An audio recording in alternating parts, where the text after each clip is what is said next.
Baik, Ibu, Bapak, dan teman-teman semuanya, selamat malam dan terima kasih sudah hadir di Zoom ini.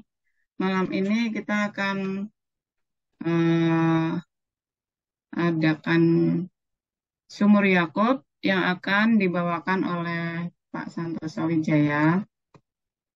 Mari sebelum kita mulai, kita doa bersama dulu. Kita ambil sikap. Dalam nama Bapa dan Putra dan Roh Kudus. Amin. Allah Bapa di surga, terima kasih untuk hari ini atas penyelenggaraanmu dari pagi hingga malam hari ini. Terima kasih Bapak, Engkau telah mengundang kami, mengumpulkan kami di Zoom ini yang dalam acara Sumur Yakub yang akan dibawakan oleh Pak Santoso. Biarlah Engkau mengurapi Pak Santoso agar apa yang disampaikan oleh Pak Santoso ini biarlah berasal daripadamu saja. Allah Bapa di surga, kami juga berdoa bagi teman-teman yang belum sempat bergabung.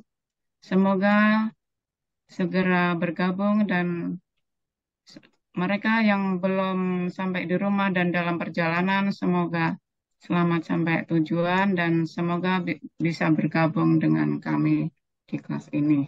Allah Bapa di surga, semuanya ini kami mohon hanya di nama Tuhan kami Yesus Kristus, kini dan sepanjang segala masa. Amin.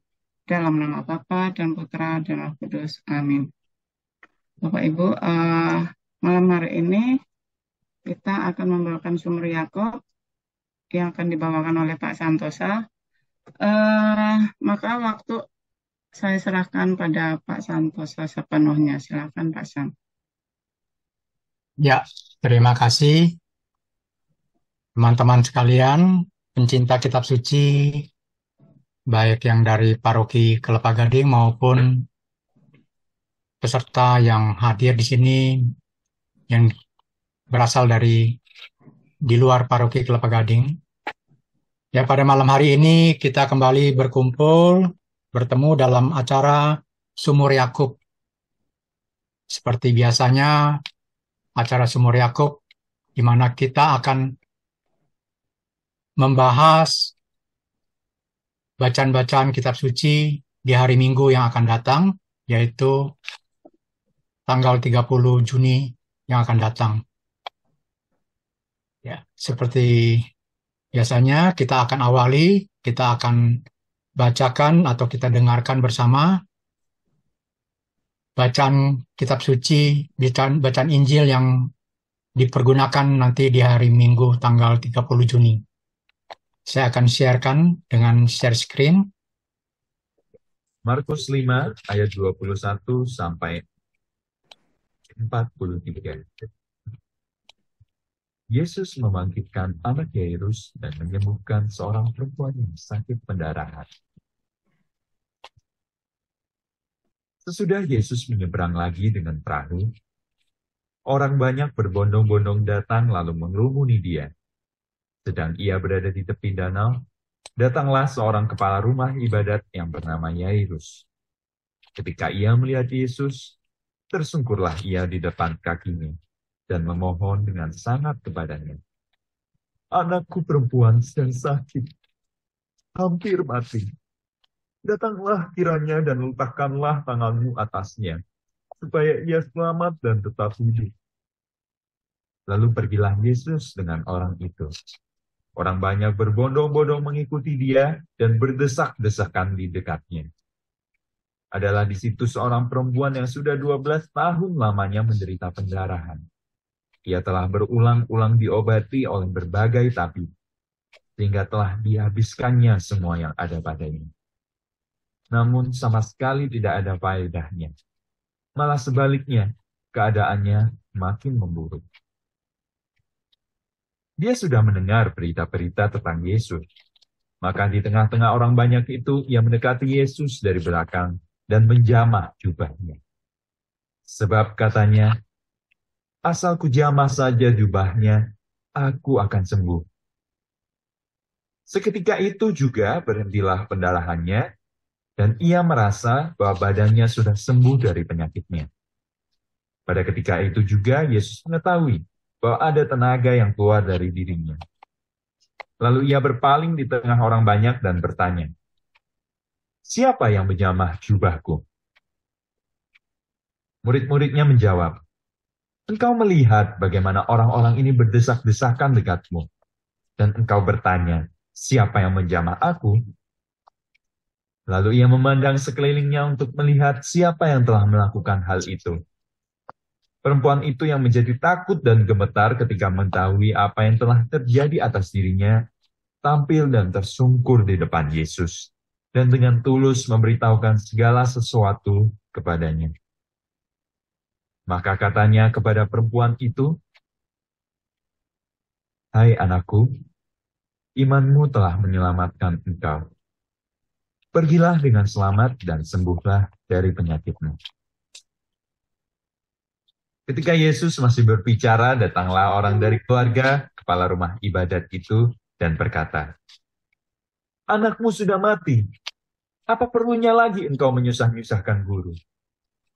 Tetapi Yesus tidak menghiraukan perkataan mereka dan berkata kepada kepala rumah ibadat, "Jangan takut, percaya saja." Lalu Yesus tidak memperbolehkan seorang pun ikut serta, kecuali Petrus, Yakobus, dan Yohanes, saudara Yakobus. Itu tiba di rumah kepala rumah ibadat, dan di sana dilihatnya orang-orang ribut, menangis, dan meratap dengan suara nyaring. Sesudah ia masuk, ia berkata kepada orang-orang itu, "Mengapa kamu ribut dan menangis? Anak ini tidak mati, tetapi tidur." Tetapi mereka menertawakan dia. Maka diusirnya semua orang itu, lalu dibawanya ayah dan ibu anak itu, dan mereka yang bersama-sama dengan dia, masuk ke kamar anak itu. Lalu dipegangnya tangan anak itu, katanya, "Talita kum," yang berarti, "Hai anak, aku berkata kepadamu, bangunlah." Seketika itu juga anak itu bangkit berdiri dan berjalan, sebab umurnya sudah 12 tahun. Semua orang yang hadir sangat takjub. Dengan sangat ia berpesan kepada mereka, supaya jangan seorang pun mengetahui hal itu. Lalu ia menyuruh mereka memberi anak itu makan. Demikianlah sabda Tuhan. Terpujilah Kristus. Ya, selamat malam Ibu Bapak sekalian. Pertemuan Sumur Yakub malam ini diambil dari bacaan Injil hari Minggu tanggal 30 Juni yang akan datang, yaitu dari Markus 5 ayat 21 sampai 43. Dengan judul perikopnya adalah Yesus membangkitkan anak Yairus dan menyembuhkan seorang perempuan yang sakit pendarahan. Saya menitik beratkan pada pertemuan malam ini pada bagaimana kita ketika menghadapi setiap persoalan. Maka saya mengangkat tema malam ini dengan judul Jangan takut, percaya saja.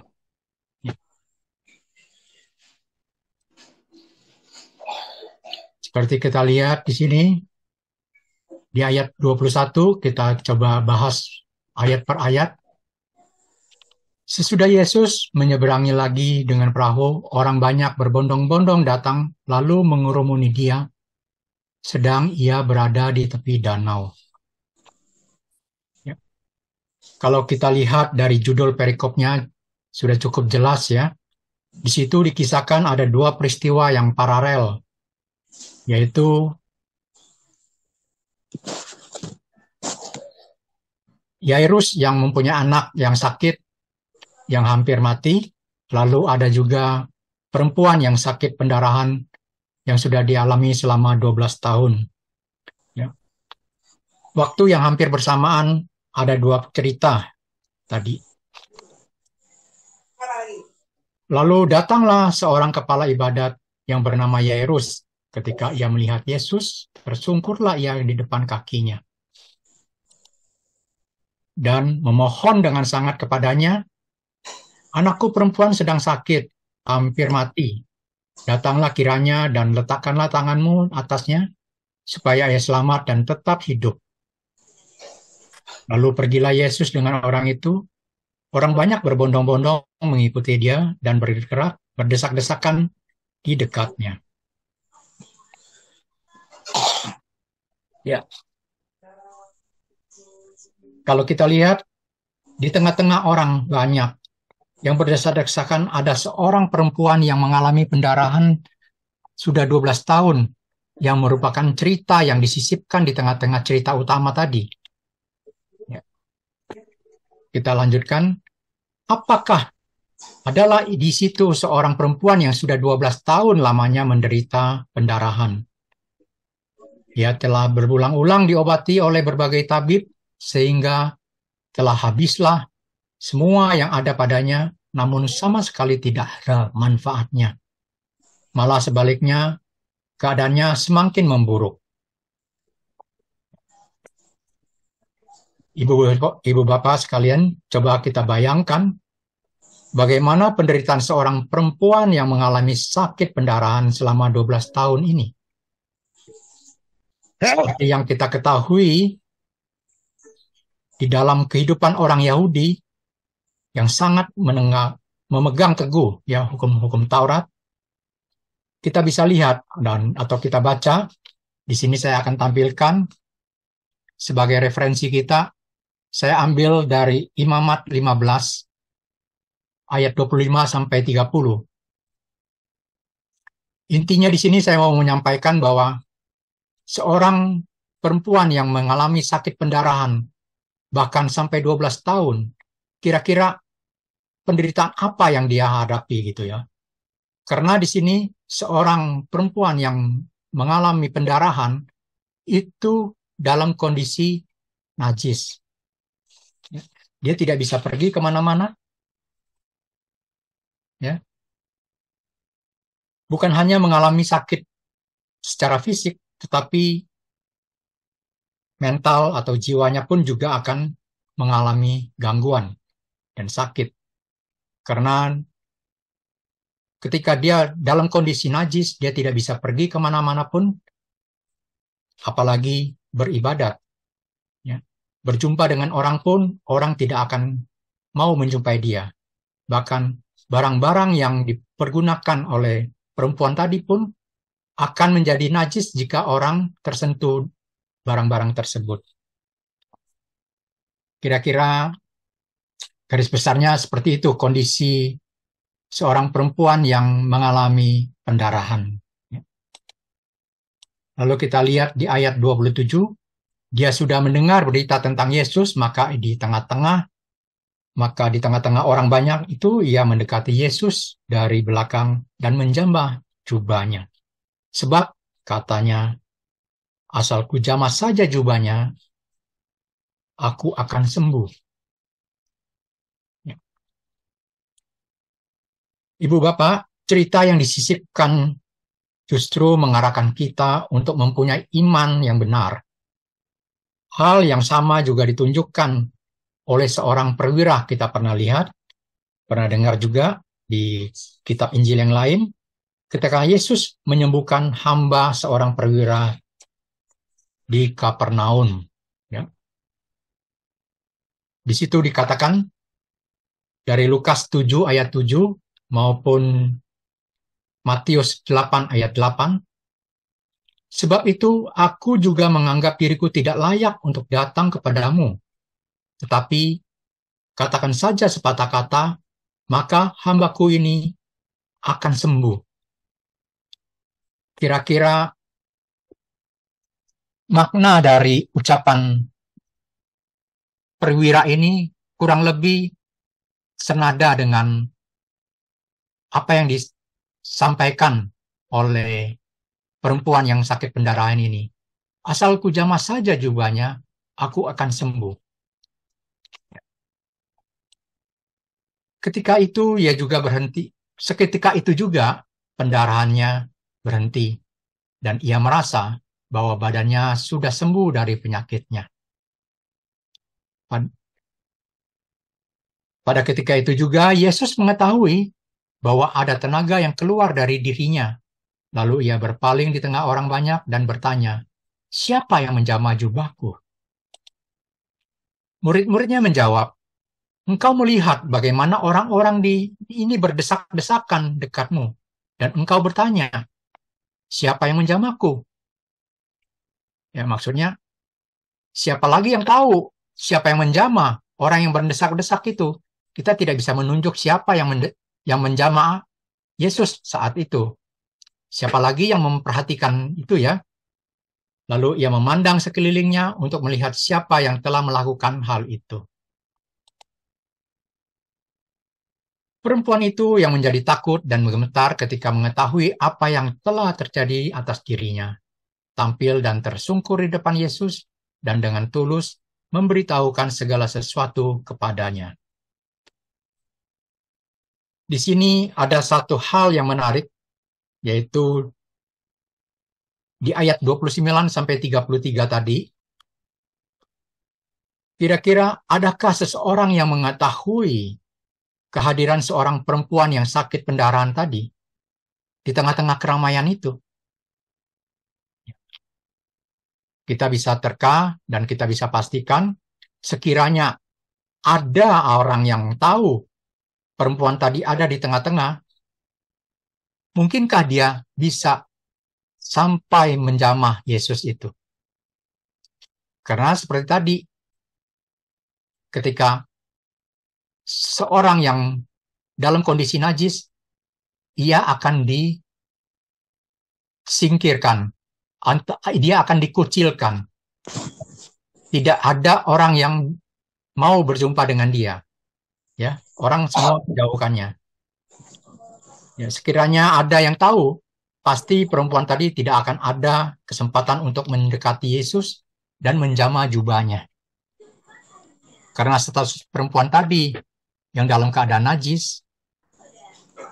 Nah, pertanyaan selanjutnya, apakah betul Yesus tidak mengetahui siapa yang telah menjamah jubahnya? Dari pengamatan saya dan apa yang saya pahami, menurut saya Yesus mau menegaskan dan menyampaikan pesan kepada keluarga kepala rumah ibadat tadi dan orang banyak yang di situ untuk terlebih dahulu menyembuhkan anak Yairus, karena mereka mengharapkan Yesus secepatnya menyembuhkan anak Yairus. Tapi di sini, di cerita-cerita yang disisipkan di sini, oleh penulis Markus di sini, mau membawa kita untuk memahami bahwa untuk mendapat keselamatan, terlebih pada anak Yairus tadi, kita harus siap iman kita. Apakah iman kita sudah siap untuk memperoleh penyembuhan itu? Ini ditunjukkan oleh perempuan yang sakit pendarahan tadi, yang mana dikatakan, asal ku jamah saja jubahmu, aku akan sembuh. Ya, itu suatu pengakuan, pernyataan. Dan karena tidak ada orang yang tahu di tengah-tengah kerumunan orang banyak situ, siapa yang tahu ada kejadian penyembuhan itu tadi? Nah, di sini dengan Yesus berpaling lalu bertanya, siapa yang telah menjamahku? Dan karena ketulusan perempuan tadi, dia mengakui dan berterus terang menceritakan kira-kira apa yang diceritakan oleh perempuan tadi. Karena di situ dikatakan, ia menceritakan segala sesuatunya dengan tulus. Ya, memberitahukan segala sesuatunya. Jadi, dalam hal penyakit pendarahan itu pasti juga disampaikan oleh dia kepada Yesus, dan orang-orang banyak di situ mendengarnya gitu. Tapi Justru di situ, seketika itu juga perempuan itu mengalami kesembuhan. Ya. Maka katanya kepada perempuan itu, "Hai anakku, imanmu telah menyelamatkan engkau. Pergilah dengan selamat dan sembuhlah dari penyakitmu." Ya, dengan makna yang sama pernah disampaikan juga Yesus kepada seorang perwira, yaitu setelah Yesus mendengar hal itu, heranlah ia dan berkata kepada mereka yang mengikutinya, "Aku berkata kepadamu, sesungguhnya iman sebesar ini tidak pernah aku jumpai pada seorang pun di antara orang Israel." Itu saya kutip di Matius 8 ayat 10 atau di Lukas 7 ayat 9. Kira-kira apa yang disampaikan Yesus kepada perempuan tadi, kira-kira maknanya seperti ketika Yesus juga menyampaikan itu kepada sang perwira tadi.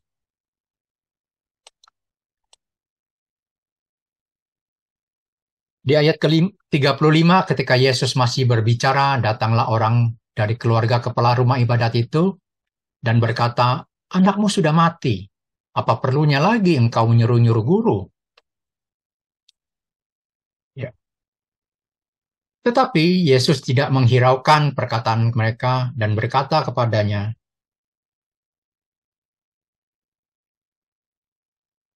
"Jangan takut, percaya saja." Ya. Di ayat 35 dan 36 ini menggambarkan suatu keadaan yang sangat bertolak belakang, di mana seorang perempuan yang mengalami pendarahan selama 12 tahun, bukan kurun waktu yang singkat, dalam keadaan najis, selama itu ia tidak bisa beribadat dengan semestinya, tetapi ia tetap berpengharapan dan percaya penuh dengan dasar iman yang benar, di mana Yesus sanggup menyembuhkannya. Tetapi kalau kita lihat bagaimana anggota keluarga dari kepala rumah ibadat tadi justru gagal mengenal sosok Yesus sendiri. Ya. Katanya, "Anakmu sudah mati. Apa perlunya lagi engkau menyuruh-nyuruh guru?" Ya. Setelah Yesus mendengar hal itu, kita juga bisa bayangkan bagaimana kondisi Yairus saat itu. Yang tadinya dia sangat berharap sangat dengan pertolongan Yesus yang dapat menyembuhkan anaknya. Tapi dengan apa yang dikatakan oleh anggota keluarganya sendiri, bahwa anaknya sudah mati, mereka berpikir, Yesus ini siapa gitu loh. Kalau Yesus bisa menyembuhkan orang-orang yang sakit, itu mungkin bisa mereka terima karena yang mereka pahami, Yesus hanya seorang guru atau seorang tabib yang bisa menyembuhkan. Tapi kalau orang mati, apa iya Yesus bisa menghidupkan orang yang sudah mati? Mendengar itu, sampai-sampai Yesus harus mempertegasnya kembali kepada Yairus. Jangan takut, percaya saja. Ya. Lalu Yesus tidak memperbolehkan seorang pun ikut serta, kecuali Petrus, Yakobus, dan Yohanes, saudara Yakobus. Di ayat 37 ini, frasa-frasa yang seperti ini pernah juga kita dengarkan, terutama pada peristiwa pengakuan Petrus, di mana Yesus bertanya kepada Petrus, "Menurut kamu, siapa aku?" Ya, kita bisa lihat di Matius 16 ayat 20. Ya. Lalu juga ada peristiwa di mana Yesus dimuliakan di atas gunung. Ya, mereka kita bisa lihat di Markus 9 ayat 9 atau Matius 17 ayat 9.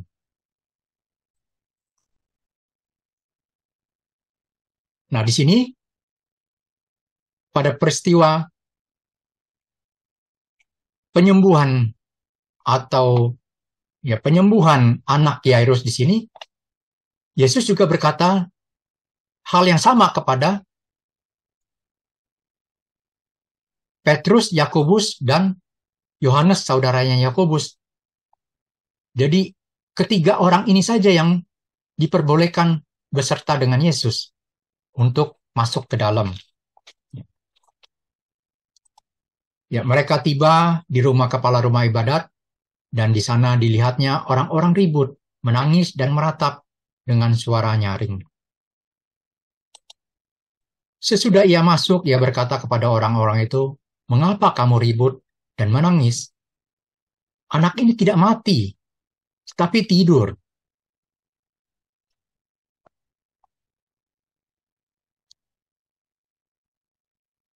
Kita bisa lihat, ternyata Yesus juga berbuat yang sama. Kalau kita lihat dari di mana saudara Maria dan Marta, yaitu Lazarus yang sakit hampir mati.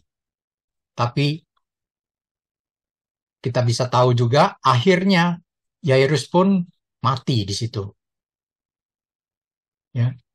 Di mana di ayat Yohanes 11 ayat 1 sampai 15 itu mengisahkan tentang Yesus yang membangkitkan Lazarus yang telah mati. Di mana yang di awal-awalnya Yesus mengatakan juga kalau Lazarus itu sedang tidur gitu. Nah, ini juga dikatakan kepada anak Yairus di sini. Kalau anak Yairus itu tidur, bukannya mati. Ya, tetapi mereka mentertawakan dia, maka diusirnya lah semua orang itu, lalu dibawanya ayah dan ibu anak itu, dan mereka yang bersama-sama dengan dia masuk ke kamar anak itu. Yang bersama-sama dengan dia yaitu Petrus, Yakobus, Yohanes, dan Yohanes saudara Yakobus tadi.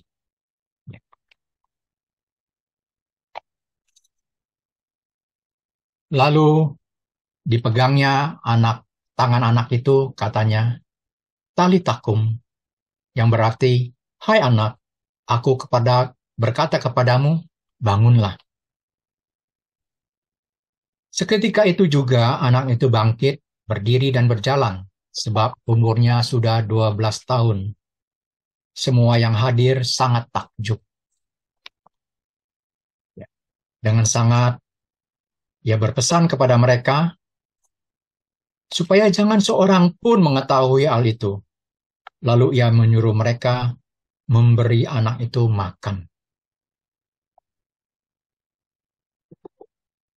Berkaitan dengan ayat 37 di atas, Yesus hanya memperbolehkan Petrus, Yakobus, dan Yohanes, saudara Yakobus tadi, yang masuk ke dalam.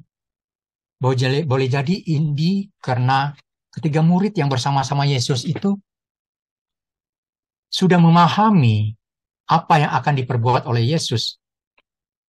Ya, ketika Yesus membangunkan anak Yairus, seperti perintah Yesus lainnya kepada murid-murid, karena para murid memahami Yesus mau menyatakan kemuliaannya, yang juga kemuliaan Bapa yang mengutus dia. Udah hilang satu. Ya, mungkin saja hal ini dihindari pula oleh orang-orang banyak karena akan mengatakan hal yang lain. Karena seperti sikap yang ditunjukkan oleh keluarga kepala rumah ibadat tadi, yang tidak memahami jati diri Yesus sesungguhnya siapa. Yang sudah dikatakan tadi, "Mengapa engkau menyusah-nyusahkan guru? Anakmu sudah mati." Ya sudah, nggak bisa diapa-apain lagi, gitu loh. Ya, ayat terakhir Yesus kembali berpesan supaya jangan seorang pun mengetahui hal itu. Ya. Pola-pola kalimat Yesus ini kepada orang banyak itu disampaikan juga kalau kita lihat pada Matius 8 ayat 4, di mana peristiwa Yesus menyembuhkan seorang yang sakit kusta. Ya. Setelah orang yang sakit kusta tadi disembuhkan, apa yang dikatakan Yesus? Sama seperti ini. Maksudnya, jangan sampai orang banyak mengetahuinya. Jadi Yesus mengatakan kepada yang sakit kusta, jangan kau ceritakan peristiwa ini loh. Ya, jangan sampai orang banyak mengetahui hal tersebut. Tidak di situ saja, jadi peristiwa Yesus ketika menyembuhkan juga 2 orang buta ada di Matius 9 ayat 30. Hal yang sama, kata-kata dengan makna yang sama juga disampaikan kepada kedua orang buta yang telah disembuhkan tadi. Nah, ternyata masih ada lagi satu peristiwa, yaitu Yesus menyembuhkan orang tuli. Hal yang sama juga disampaikan Yesus kepada orang yang sakit tuli tadi yang setelah disembuhkan. Kita bisa lihat di Markus 7 ayat 36. Nah, dari pola-pola tadi kita bisa lihat orang-orang yang mengalami kesembuhan yang dipulihkan oleh Yesus, kita lihat dari latar belakang mereka, mereka semua itu belum dan bahkan tidak pernah mengenal Yesus sebelumnya. Yang mereka ketahui dan bahkan hanya mendengar bahwa Yesus hanya sebagai tabib yang dapat menyembuhkan dan tidak lebih dari itu, sehingga perintah Yesus kepada mereka untuk tidak menceritakan apa yang telah terjadi atau apa yang telah mereka alami, tidak mereka indahkan. Justru mereka terfokus pada kesembuhannya dan kegirangannya sudah melupakan apa yang diminta oleh Yesus sendiri. Ya. Mereka tidak sampai mengenal Yesus yang sesungguhnya. Lalu di Markus 5 ayat 43, di ayat terakhir tadi, ya, dengan sangat ia berpesan kepada mereka supaya jangan seorang pun mengetahui hal itu. Lalu ia menyuruh mereka memberi makan. Menarik sekali juga ini, saya juga sangat tertarik dengan kalimat ini, menyuruh mereka memberi anak itu makan. Mengapa ya Yesus memerintahkan orang-orang di sana memberi anak itu makan? Ibu bapak sekalian, dikisahkan tadi, kalau anak Yairus sudah mati, yaitu kita bisa ketahui dari pernyataan anggota keluarga kepala rumah ibadat tadi. Tetapi oleh Yesus dikatakan anak itu hanya tidur. Ya. Setelah Yesus menghidupkan kembali, maka untuk mempertegas bahwa anak tadi benar-benar hidup, maka Yesus meminta mereka memberi makan anak itu. Karena kalau orang mati, atau mungkin kalau anak itu mungkin berubah menjadi hantu, apakah anak yang dalam wujud hantu atau apa itu bisa makan? Itu kan. Nah, sebenarnya kalau kita lihat dan kita cermati juga, bukan orang-orang itu saja yang mengalami keterkejutan itu dan keheranan seperti itu, ya. Justru ini dialami juga oleh Yesus sendiri. Kalau kita lihat peristiwa 2 murid Yesus yang berjalan menuju Emmaus, ya, kita mau mengajak teman-teman sekalian kembali ke peristiwa Emmaus di sini, perjalanan ke Emmaus, ya. Kira-kira apa yang dialami oleh kedua murid Yesus yang sedang berjalan di Emmaus, yang ketika itu berjumpa dengan Yesus? mereka bercakap-cakap sampai petang, sehingga kedua murid tadi menawarkan dan meminta Yesus untuk bermalam di tempat mereka. Ya. Jadi dalam peristiwa kedua murid itu berjalan ke Emmaus, kedua murid tadi sebenarnya juga tidak yakin yang dihadapinya adalah sungguh-sungguh Yesus yang hidup. Karena mereka tidak mengerti bahwa Yesus akan bangkit pada hari ketiga. Nah, di situ untuk meyakinkan keraguan murid-muridnya, Yesus mengetahui bahwa kedua murid tadi masih sangsi. Apakah Yesus yang di hadapannya mereka itu benar-benar Yesus yang mereka kenal, yang hidup. Ya. Di sini Yesus meminta makanan untuk dimakan. Dan Yesus makan di hadapan mereka. Jadi saya juga mau melihatnya di sini kok. Kenapa Yesus meminta mereka memberi makan anak itu? Itu mau mempertegaskan juga bahwa anak ini benar-benar hidup gitu loh. Kalau anggota keluarga kepala rumah ibadat tadi mengatakan benar-benar anak tadi sudah mati, ternyata kok hidup? Buktinya mereka diminta untuk memberi makan. Dan saya percaya pastinya mereka akan berusaha memberi makan kepada anak tersebut sesuai dengan perintah dan permintaan Yesus. Ya, dikisahkan kalau anak Yairus sudah mati dari pernyataan anggota keluarga tadi, ya. Tapi oleh Yesus dikatakan anak itu tidur. Setelah Yesus menghidupkan kembali, maka untuk mempertegaskan anak tadi benar hidup, maka Yesus meminta mereka memberi makan anak itu. Nah, hal itu juga dilakukan sendiri oleh Yesus yang bangkit dari kematiannya dalam peristiwa kedua muridnya berjalan ke Emmaus tadi. Ya, untuk supaya kita bisa lihat juga. Nah, di sini kita bisa lihat Lukas 24 ayat 40 sampai 43. Ya, sambil berkata demikian, ia memperlihatkan tangan dan kakinya kepada mereka.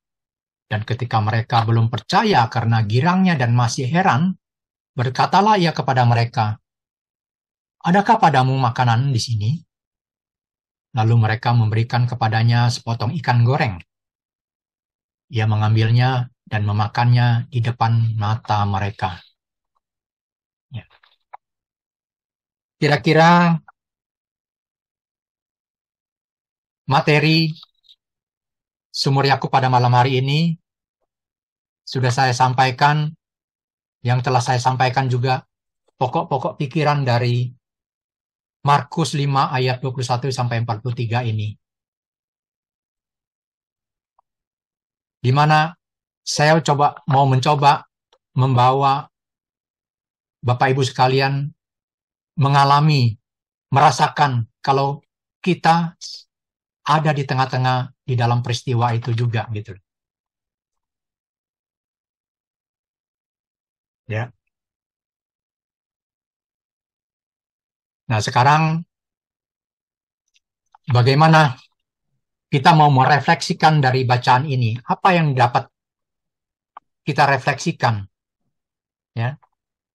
Di sini saya ambil beberapa poin dan mungkin nanti juga dari Ibu Bapak sekalian sekiranya ada poin-poin yang mau ditambahkan sebagai refleksi kita, boleh ditambahkan.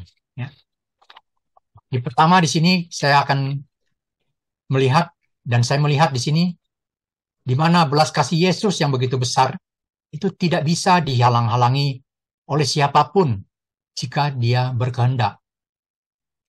Karena kita lihat tadi sebenarnya kan ketika Yesus sampai di tepi danau tadi, yang menghampiri Yesus pertama-tama adalah Yairus yang mengharapkan Yesus bisa cepat singgah ke rumahnya untuk menyembuhkan anaknya yang sakit tadi. Tetapi seperti juga kalau kita lihat di peristiwa Lazarus tadi, ternyata Yesus juga tidak langsung menuju ke rumah Marta dan Maria, di mana Lazarus di situ sedang sekarat. Ya.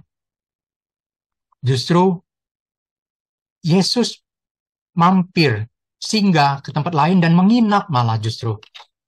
Kok ya seperti itu sih sebenarnya? Apakah Yesus tidak peduli? Jadi bukan soal cepat atau tidak, cepat atau lambat ya. Tapi di sini mau digambarkan bahwa sebenarnya kematian itu tidak berkuasa gitu loh. Ya. Tidak ada apa-apanya di hadapan Yesus. Sampai Yesus di tempat Lazarus yang itu justru kondisinya sudah bau, ya sudah 4 hari. Tapi Yesus bisa menghidupkan kembali Lazarus tadi. Demikian juga kepada anak Yairus ini. Ya. Yairus yang telah lebih dahulu memohon pertolongan Yesus karena anaknya hampir mati, tapi di dalam perjalanannya ada seorang perempuan yang menjamah jubahnya sehingga ia berhenti sejenak untuk memberi pertolongan kepadanya. Ini sebagai ungkapan belas kasih Yesus yang peduli dengan orang-orang yang memerlukan pertolongan Dia.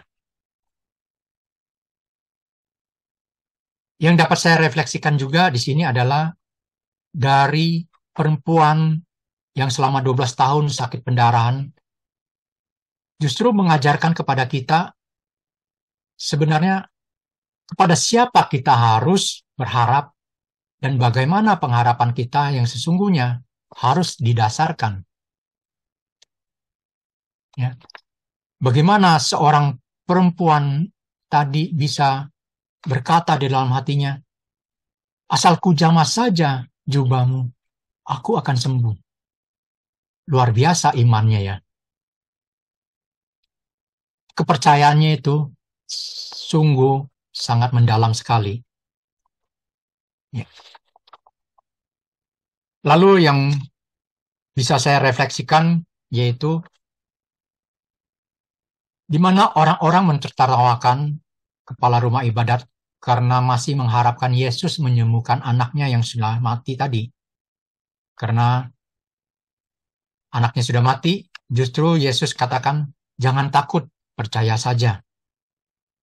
Di sini mau menegaskan bahwa Yesus lebih berkuasa atas kematian tadi.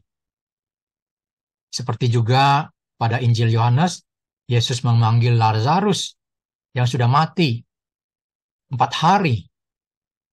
Jadi sebenarnya baik perempuan yang sakit perempuan anak Yairus tadi maupun Lazarus sendiri sebenarnya memang sudah mati. Ya. Tapi Yesus menunjukkan kematian tadi sekalipun tidak akan bertahan di hadapannya. Ya. Kematian tidak akan mengalahkan kuasa Yesus.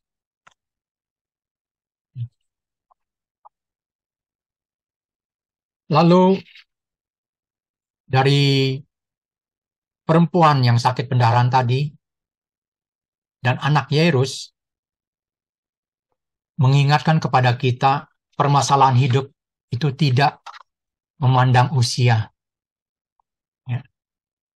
Setiap masa mempunyai permasalahannya sendiri-sendiri. Poinnya adalah bagaimana kita harus menanggulanginya. Di sini sudah ditegaskan oleh Yesus sendiri, jangan takut, percaya saja. Ini adalah perkataan Yesus ini adalah merupakan jaminan yang diberikan Yesus kepada setiap orang yang mengandalkannya.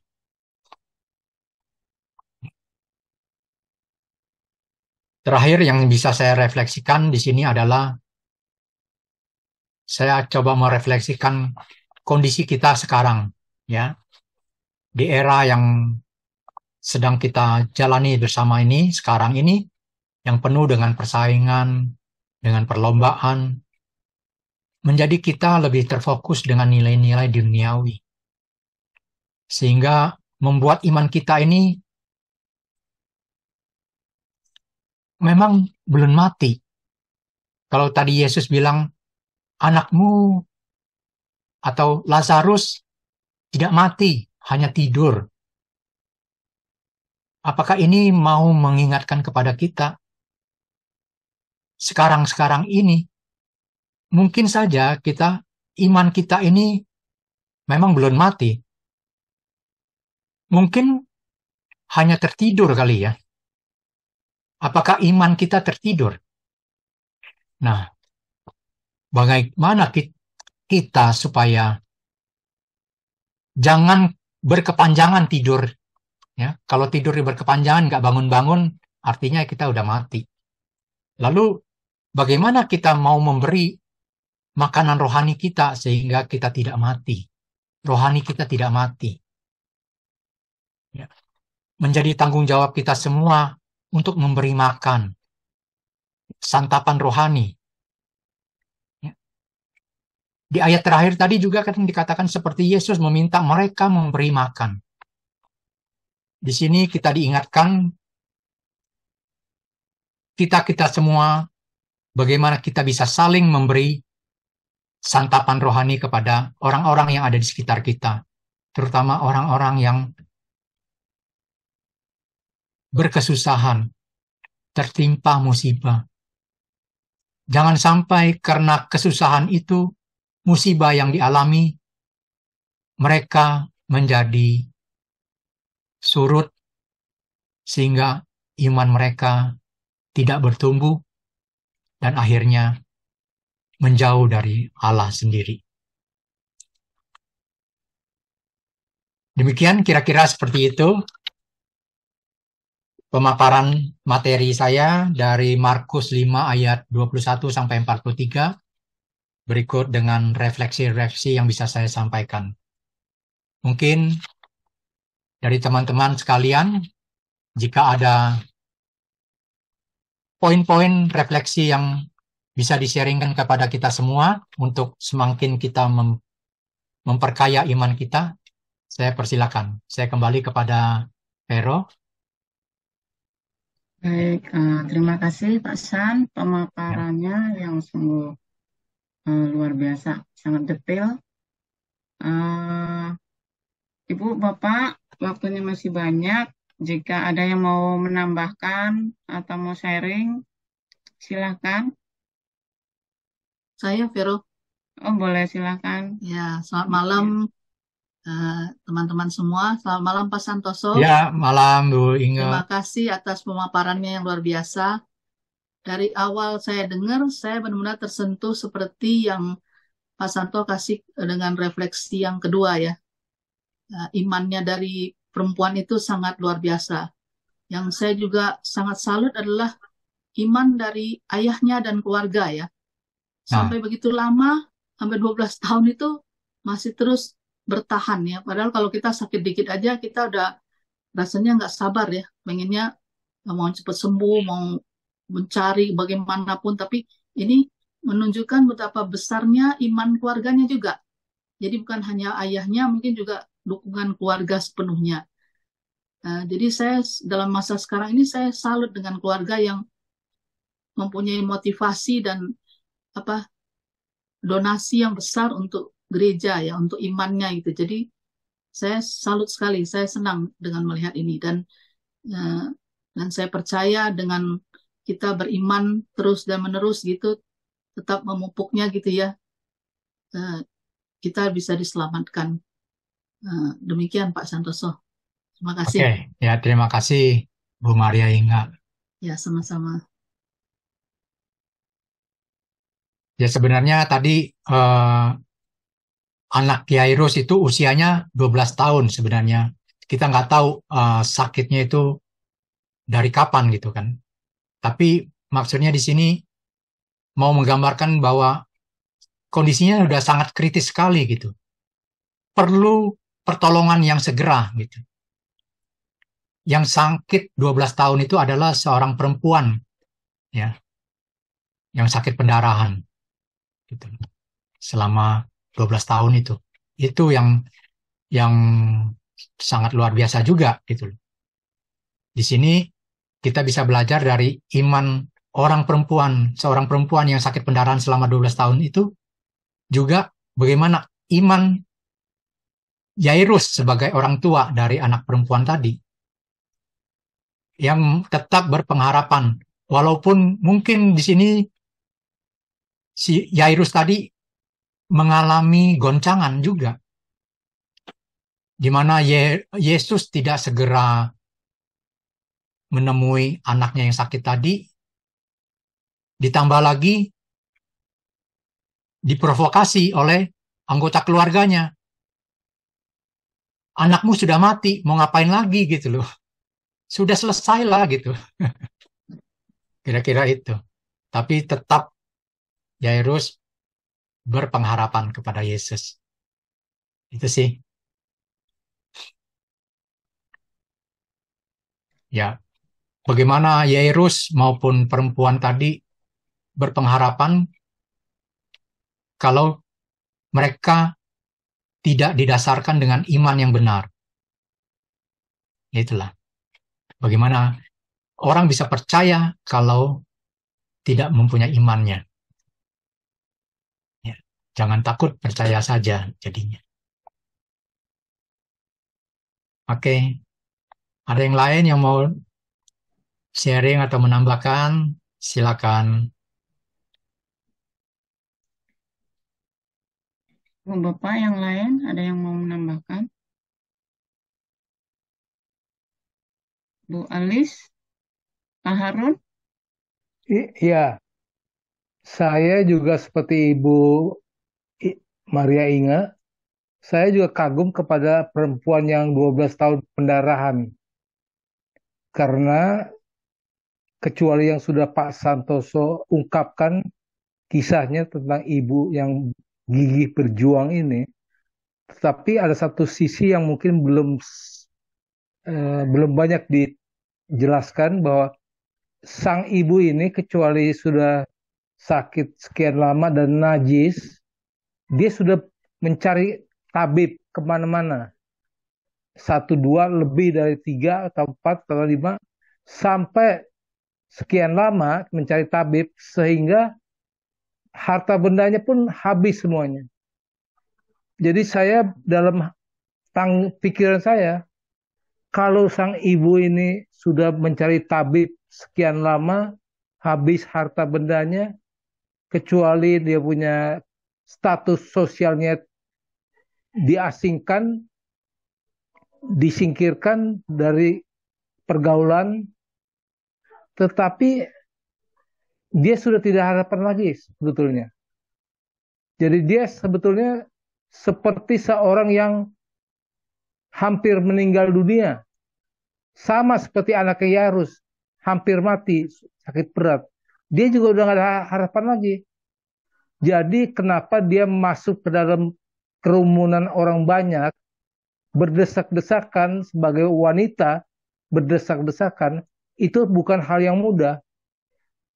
Ya. Dan saya sangat kagum lagi sang ibu ini, kalau saya bilang dia cerdas. Karena dalam kerumunan banyak orang itu, kalau dia menjamah jubah Yesus, mungkin tidak ketahuan begitu. Maksudnya begitu. Kan orang yang banyak nggak ketahuan siapa. Tetapi begitu Yesus menanyakan siapa yang menjamah jubahnya, saya kagum lagi karena sang ibu ini berani ngaku di depan banyak orang bahwa memang dialah yang menjamah jubah Yesus. Jadi sang perempuan ini memberi kita banyak contoh teladan yang bagus sekali. Kecuali dia gigih berjuang untuk penyakitnya supaya sembuh, tetapi dia juga tidak malu-malu mengaku kesalahannya dia. Ya toh? Ya, walaupun dia sudah habis-habisan hartanya, tetapi dia menaruh pengharapan yang terakhir, boleh jadi gitu. Pengharapan terakhir ini menyerahkan dirinya hanya kepada Yesus saja. Inilah yang bikin saya sangat terkagum-kagum. Ini imannya memang luar biasa, seperti Pak Santoso sudah ungkapkan. Perlu memang kita teladani dalam hidup kita di dunia ini. Bagaimana kita bisa belajar seperti itu? Dalam keadaan hopeless, tiada harapan lagi, tetapi dia tetap mau berjuang. Mau mencari jalan untuk memulihkan martabatnya sebagai seorang manusia yang bisa bergaul dan bisa beribadah dan lain-lain. Begitu yang saya bisa tanggapi. Terima kasih Pak San, Ibu Ya, Vero. terima kasih Terima Pak kasih Pak Harun. Harun. Melengkapi ya. Ya, silakan.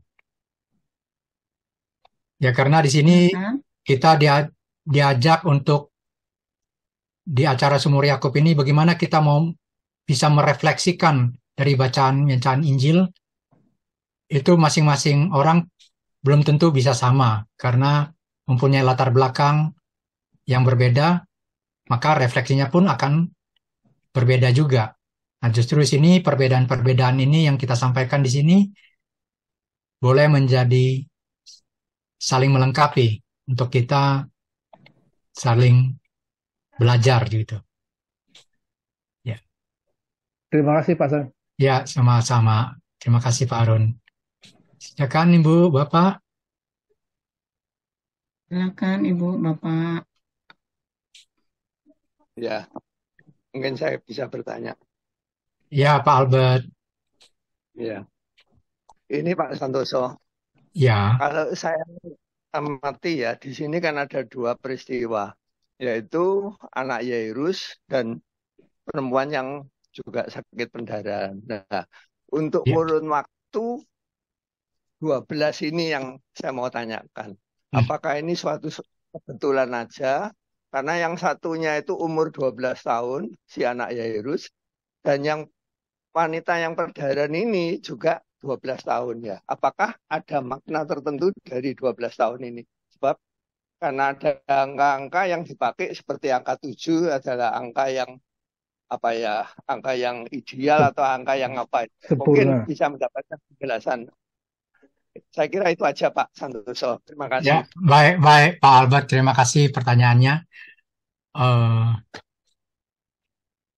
Perihal angka 12, saya nggak berani untuk mereka-reka atau bagaimana ya Pak Albert ya. Tapi di sini saya berfokus pada apa yang mau disampaikan dalam bacaan di dalam perikop ini gitu loh. Kalau anak Yairus 12 tahun, sebenarnya yang mau ditekankan di sini adalah bagaimana iman dari orang tua anak tersebut, yaitu Yairusnya sendiri, bukan dari bagaimana anak itu sendiri gitu loh. Ya, karena di sini hanya mau menyatakan bahwa anak ini berusia 12 tahun, artinya anak ini masih di bawah pengawasan dan tanggung jawab orang tuanya, yaitu Yairus. Nah, sebagai orang tua, bagaimana ia mempertanggungjawabkan keselamatan anaknya? Keselamatan anaknya bukan berarti juga tergantung dari iman anaknya sendiri, tapi justru juga bisa dibantu, ditopang oleh iman orang tuanya juga. Gitu. Karena anaknya ini masih di bawah pengawasan dan perlindungan orang tuanya, itu sangat bergantung dengan iman orang tuanya juga. Ya, Di situ yang saya lihat ya. Lalu kalau pendarahan perempuan yang mengalami pendarahan 12 tahun, itu memang dititik beratkan bagaimana iman seorang perempuan yang mengalami pendarahan selama 12 tahun tadi. Dia masih tetap mempunyai kepercayaan, keyakinan, dan iman yang teguh untuk bersandar kepada Yesus tadi. Ya. Kira-kira seperti itu, Pak Albert. Mohon maaf kalau Oh, angka 12 itu bagaimana mempunyai makna tersendiri, saya justru mohon maaf, saya nggak begitu pahami. Tapi yang ya, saya lihat di situ, bagaimana Yairus sebagai orang tua dari anak yang masih berusia 12 tahun tadi. Itu. Kira-kira seperti itu, ya. Pak Albert. Bagaimana, Terima Pak? kasih. Ya, Karena kalau saya lihat kok pas anunya angka 12-nya itu kok apa ya, mungkin ada itu yang bisa ya bisa mungkin dijelaskan mungkin gitu. ada makna juga, tapi kita malam ini kita nggak mengupas tentang angka 12-nya Ya, itu ya, Pak. ya. Oke, nanti mungkin di Terima kasih. kesempatan yang lain ya, Pak. Ya, Ya, terima kasih Pak ya Santoso. makasih, Pak Albert. Terima kasih. Silakan Ibu Bapak yang lain.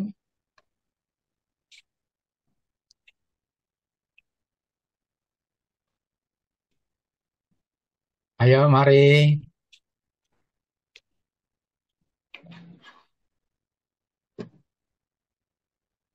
Mungkin dari Pak Agus Saputra, boleh ditambahkan, Pak?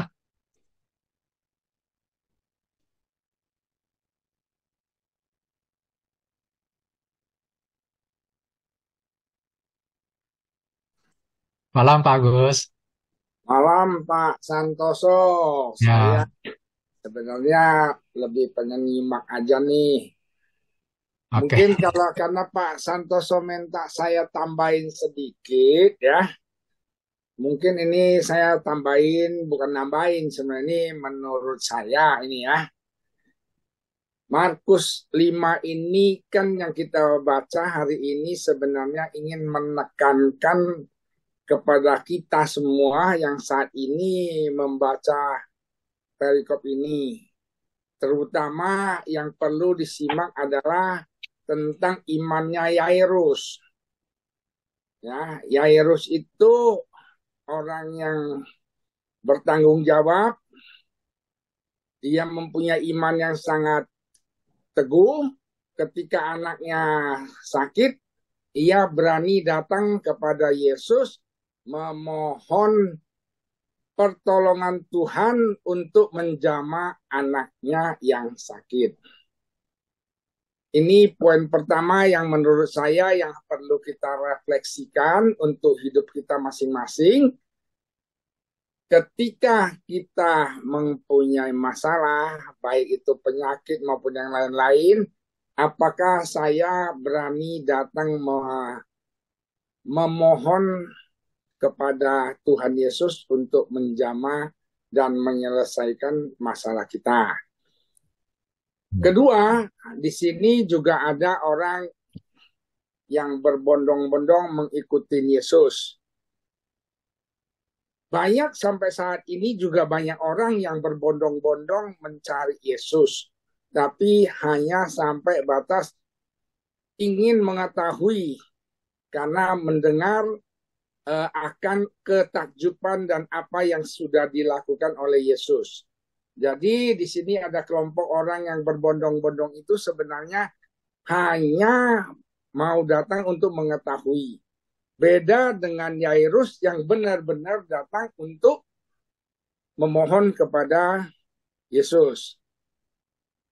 Ada lagi kelompok ketiga yaitu kelompok dari keluarga Yairus sendiri. Mereka tahu Yairus pergi mencari Yesus, tetapi ketika mereka melihat anak Yairus itu sudah diam, artinya diam itu menurut mereka sudah mati. Jadi buat apa lagi kita, apa maksudnya si Yairus pergi mencari merepotkan Yesus. Jadi ini tersirat daripada iman orang itu masing-masing. Demikian juga iman kita saat ini masing-masing, kita juga bisa seperti Yairus, bisa juga seperti orang yang berbondong-bondong, dan bisa juga seperti keluarga Yairus yang kurang percaya. Ya, kurang percaya. Nah, hasilnya yang keempat adalah ketika keluarganya mengatakan demikian, Yesus tidak menjawab dan Yesus mengajak keluarganya, artinya Yairus dan keluarganya untuk masuk ke kamar untuk menjamah dan membangkitkan anaknya. Nah, yang perlu kita refleksikan yang paling dalam adalah perempuan yang sudah pendarahan 12 tahun itu. Di dalam penderitaannya yang selama ini mungkin keluarga yang sudah menghabiskan begitu banyak biaya, sehingga boleh dikatakan kalau kehidupan sekarang ya, ada keluarga yang seperti itu pun mungkin keluarganya juga udah nyerah, udah angkat tangan. Tetapi yang perlu kita simak, kita refleksikan adalah iman perempuan yang pendarahan ini. Di dalam kondisi yang berat begitu, dia masih berusaha untuk datang melihat Yesus dan berani menjamah jubahnya. Karena apa?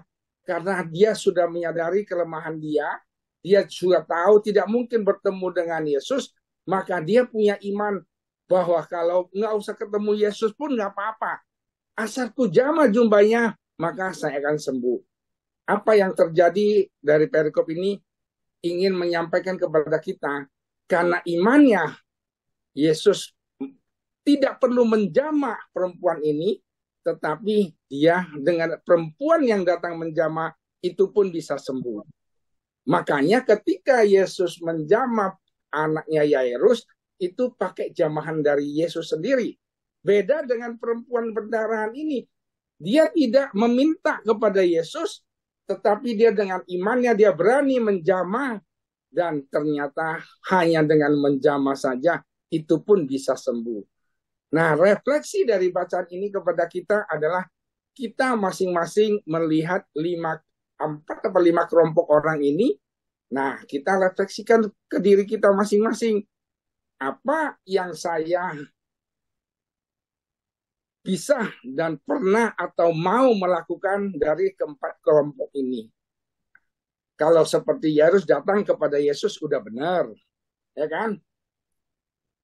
Perempuan pendarahan karena imannya, karena di dalam kelemahannya dia yakin dan dia percaya menjamah jubah Yesus dan dia pun sembuh.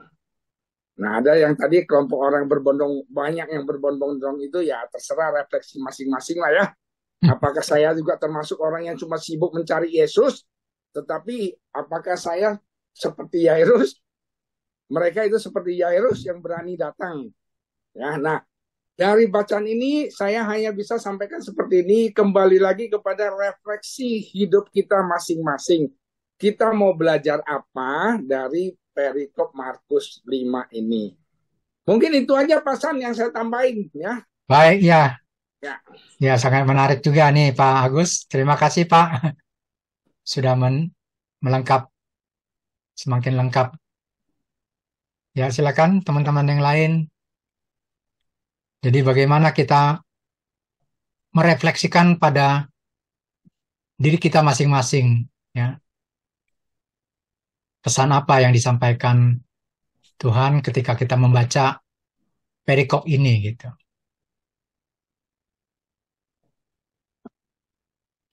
Malam Pak San. Ya, malam Bu Mary. Ya, Silakan Bu Mary. saya tadi ada baca itu yang ayat 43. Ya, Ada 43. 2 perintah Yesus. Ya kan? 1, jangan memberitahukan kepada orang lain. Ya. 2, berilah anak itu makan. Nah, Betul. sebetulnya tadi yang Pak Agus bilang juga menurut pribadi orang itu masing-masing. Sekarang yang kita sampaikan kan kalau kita ini kan kontra juga ya, kontra ya Pak San ya. Sekarang kalau kita dikatakan bahwa kita menerima kebaikan Tuhan, walaupun apakah itu mukjizat atau kasih Tuhan, kita harus mewartakan kepada orang lain. Nah, waktu itu di ayat 43, itu kan Yesus memberikan perintah, jangan memberitakan kepada orang lain, dan anak itu diberi makan. Nah, yang kata ini ya Pak San ya, yang jadi apa? seperti kontra ganjelan ya, ya. kontra. Ya. Benar kan? Kalau kita sekarang kita menerima kasih Tuhan, kita harus mewartakan kepada memberitakan kepada orang lain kan supaya bisa. Nah, sekarang kira-kira menurut Pak San apa ya? Terima kasih Pak San. Oke, ya, makasih Bu Mary. Ya, dengan frasa yang seperti ini kan tadi saya sudah sampaikan juga beberapa contoh seperti Yesus menyembuhkan orang buta, Yesus menyembuhkan orang tuli, Yesus menyembuhkan orang yang sakit kusta. Dari peristiwa-peristiwa ini saya ada melihat satu pola yang sama, yaitu di mana orang-orang yang disembuhkan ini adalah orang-orang yang sesungguhnya tidak mengenal benar-benar siapa itu Yesus di situ. Ya, kita lihat ketika orang kusta disembuhkan, Yesus sudah pesan juga jangan memberitakan peristiwa ini kepada orang lain. Gitu. Demikian juga penyembuhan-penyembuhan yang lain.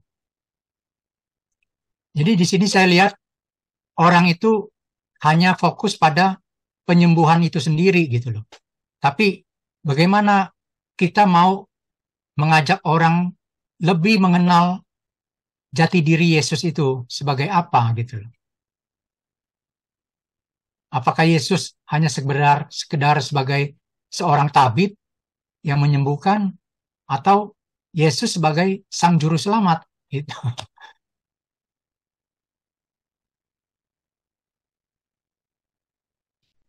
Kira-kira seperti itu sih ya yang saya lihat, supaya bagaimana mereka setelah mengalami kesembuhan itu justru diminta tidak memberitakan itu kepada orang lain, yang orang lain tidak tahu latar belakangnya seperti apa gitu. Ini mempengaruhi persepsi orang lain juga nanti yang mendengarnya. Yang mereka tahu hanya Yesus sebagai tabib yang menyembuhkan, tapi justru di sini pertama-tama sebelum Yesus menyembuhkan justru bagaimana Yesus melihat iman orang yang mengharapkan kesembuhan tadi di situ. Kembali lagi kepada iman. Makanya di perikop yang ini juga mengapa cerita Yairus yang anaknya sakit tadi disisipkan dan bahkan diawali dengan satu penyembuhan dari seorang perempuan yang mengalami sakit pendarahan selama 12 tahun. Di situ ditunjukkan dengan jelas bagaimana iman seorang perempuan tadi itu yang sungguh mengimani dengan penuh, percaya dengan penuh bahwa Yesus itu dapat menyembuhkan, seperti juga hamba-hamba perwira yang mengalami kesembuhan tadi. Kira-kira seperti itu, Bu Mary. Ada satu lagi, Pak San. Ah, Kalau menurut bacaan perikop yang ada, Yesus bilang, anak ini tidur. Terus orang mentertawakan. aha, Kayaknya sih kalau menurut saya ya Pak ya, oke. pada saat itu kebanyakan orang Yahudi itu tidak mempercayai Yesus. Mereka mengolok-olok Yesus kan ya, bahwa nggak percaya ini begini-begini, bahwa orang sudah mati kok dibilangin tidur gitu kan. Itu satu, mentertawakan. Nah, benar dalam perikop yang dibicarakan ini memang iman dan harapan. Kalau saya baca itu bahwa kalau kita itu harus ada kedekatan dengan Allah. Bahwa kita ada kedekatan dengan Allah, kita percaya, maka iman kita dan pengharapan itu pasti akan terwujud gitu Pak. Kalau itu menurut saya ya Pak ya. Ya, oke. Nah, jadi mungkin yang saat itu saya nangkap mungkin orang-orang Yahudi waktu itu kan banyak sekali tidak mempercayai Yesus. Jadi mereka ya mungkin ya udahlah Yesus bilang kalau jangan ngomong sama orang lain gitu ya Pak. Kalau menurut saya itu atau itu nggak Ya, tahu ya. ya bisa. Mungkin ya ada betulnya juga, nggak apa-apa Bu Mary. Jadi kalau kita lihat juga di sini, kenapa Yesus mengatakan anak itu tidur? Ya, demikian juga seperti Lazarus dikatakan sebelumnya kan Lazarus itu tidur bukan mati gitu loh. Nah kalau di perikop ini kita lihat sebelum Yesus masuk ke kamar anaknya Yairus bersama Yairus dan orang tuanya itu tadi, bagaimana eh, orang-orang di sekitarnya itu di situ, keluarganya orang-orang ramai di situ, orang-orang banyak di situ. Mereka ribut, mereka menangis. Ya, mungkin kalau menurut pengamatan saya, Yesus mengatakan kalau anak itu tidur hanya sekedar untuk meredam keributan itu sendiri gitu ya. Memberi ketenangan supaya mereka lebih tenang gitu loh. Kalau anaknya itu tidur, hanya tidur, tidak masalah sepertinya bagi Yesus itu anak mau tidur atau mati gitu loh. Karena kembali lagi kematian itu tidak akan berkuasa atas Yesus itu sendiri. Tapi kalau Yesus mengatakan anak itu tidur, mungkin saja untuk memberi suasana tenang kepada orang-orang yang nangis, ribut-ribut begitu, karena mungkin kesedihan melihat anaknya sudah meninggal tadi. Seperti itu ya, sepertinya kayaknya Bu Mary. Mungkin kalau ada dari pendapat yang lain, Ya, terima kasih ya Pak. ya, Terima kasih Bu Mary. ya, Ada yang mau menambahkan Bu Rosita atau mau menanggapi? silakan Bu Rosita. Kalau saya melihatnya ya, ini inspirasi yang harus kita ambil. Kita harus mengandalkan Tuhan. Sepertinya banyak sekali di antara kita eh, begitu divonis sakit, panik, panik. Dan dengan panik, depresi, itu tambah down, down, down, down, sampai tidak tertolong gitu ya. Dia lupa bahwa tabib di atas segala tabib itu siapa gitu. Inspirasi yang kita harus ambil di sini, kita apapun, memang Allah itu menciptakan manusia pinter, dokter-dokter, itu benar. Ya, kita dengan segala cara kita disembuhkan, bisa melalui dokter, bisa, tapi tetap kita mengandalkan Tuhan, Tuhan yang akan memandu kita, kita mesti kemana gitu. Ini inspirasi ini yang harus kita kita apa ya, menjadi panduan kita ya. Saya lihat banyak orang nomor satu dia akan keliling cari medis dan dia lupa berdoa. Akhirnya dia salah arah. Nah, itu saya sharing ya. Saya pernah sakit tangan, frozen shoulder ya. Terus semua orang yang sekeliling saya, suami, anak, semua, ayo ma, berobat. Eh, nanti stroke lo gitu ya. Semua kan ngomongnya negatif-negatif kan ya. Tapi saya juga ikut jadi berpikiran negatif. Tiap hari saya berdoa sih. Tuhan, saya mesti ke dokter mana? Dokter saraf, dokter tulang, internis, atau siapa nih? Setiap hari saya berdoa. Tapi saya bingung mau kemana gitu. Tangan tidak bisa diangkat. Akhirnya saya tahu kan di gereja kita Yakobus ada gambar kerahiman kan. Mhm. Kerahiman. Saya tiba-tiba ada suara. Ini aku. Saya ke depan habis misa, tangan saya tempelkan di Yesus kerahiman, saya berdoa. Tiba-tiba ada suara hati bahwa Yang engkau cari itu internis, dokter tulang, dokter saraf. Aku ini tabib di atas segala tabib. Tahu nggak, setelah itu saya bertemu dengan tukang pijat, sembuh. Sembuh. Jadi dia pakai, Yesus pakai sarana tukang pijat. Saya tidak perlu ke internis. Bukan berarti dokter itu nggak perlu ya, dokter perlu. Bisa aja mungkin ini hanya ya kurang olahraga, ada yang ototnya melengkung gitu kali ya, Pak San ya. Tapi bisa aja kalau memangnya itu gejala stroke, dokter akan kasih saya ke internis gitu loh.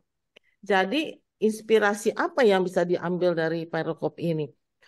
Nomor 1, berdoa, mengandalkan Tuhan, dan nomor 1, ekaristi. Itu yang menyembuhkan. Itu sih saya ini pengalaman pribadi saya ya. Bukan berarti dokter tuh tidak perlu, dokter perlu. Tuhan akan kirim kita kemana kita harus pergi. Itu Ya, pengalaman saya ya. Pengalaman satu lagi, saya pernah sharing di sini ya. Eh, ini ya Mbak yang kerja sama saya stroke di saat COVID. Itu saya mengandalkan Tuhan benar-benar. Klinik penuh, UGD penuh, waktu COVID lagi tinggi-tinggi yang kedua kali. Akhirnya saya hanya berdoa sama Tuhan. Tuhan, beri saya kesempatan agar dia sembuh. Karena dia udah bekerja sama saya 24 tahun. Dan dia sudah membantu saya membesarkan anak saya.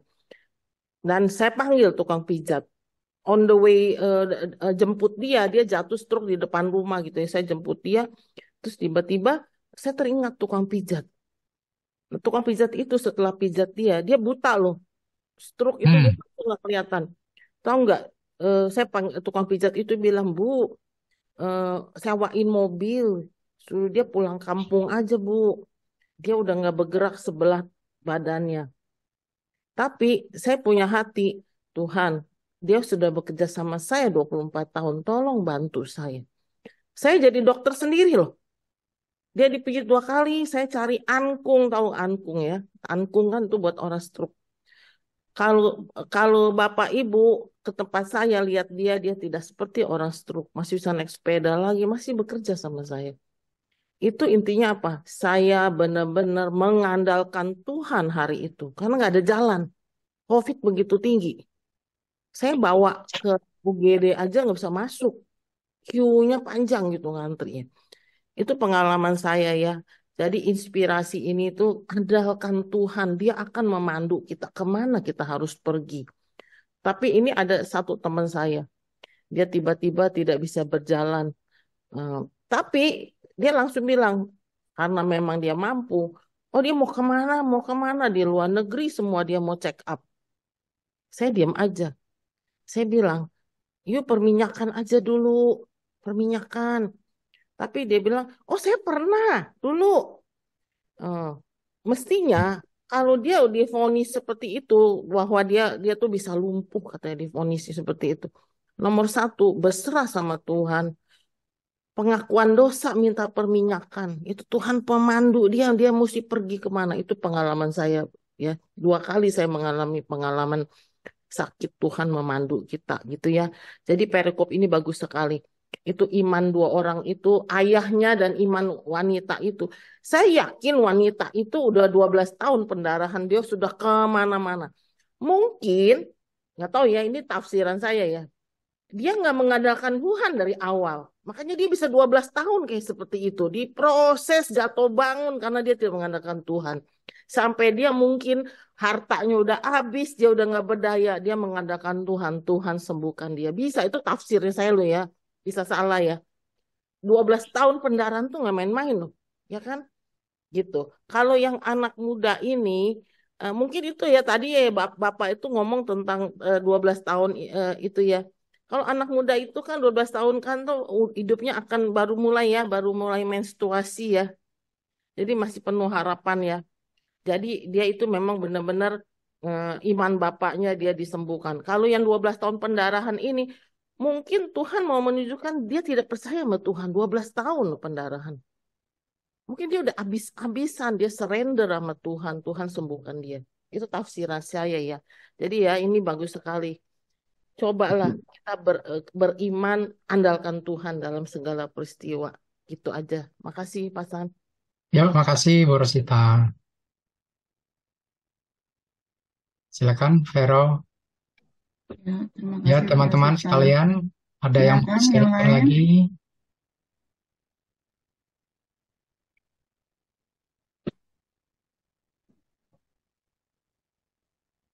Ya, kalau tidak ada, bisa kita akhiri ya, Bu Vero. Ini Mar open mic mau ini. Bu Mar, ini Bu Mar siapa ya? Yang mana, Bu Mar?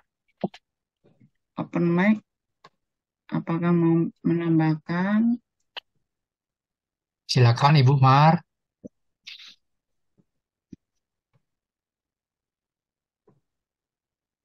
Oke, kalau nggak ada, Pak Ibu, ayo sharing Sharing ya. bagaimana mengandalkan Tuhan kita disembuhkan. Ada gak pengalaman seperti itu? Itu sangat menguatkan kita semua. Silakan sharing. Oh, ini Pak Justinus ya, mungkin Pak Justinus. Pak Justinus, silakan.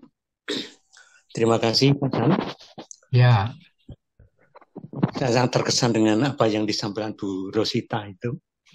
Tetapi saya menghubungkan dengan kemurahan Tuhan kepada tadi yang sudah disampaikan Pak San, Yairus, wanita yang sakit pendarahan, kemudian juga anak perwira, apa namanya, ya, Romawi itu. hamba perwira, hamba dari seorang perwira.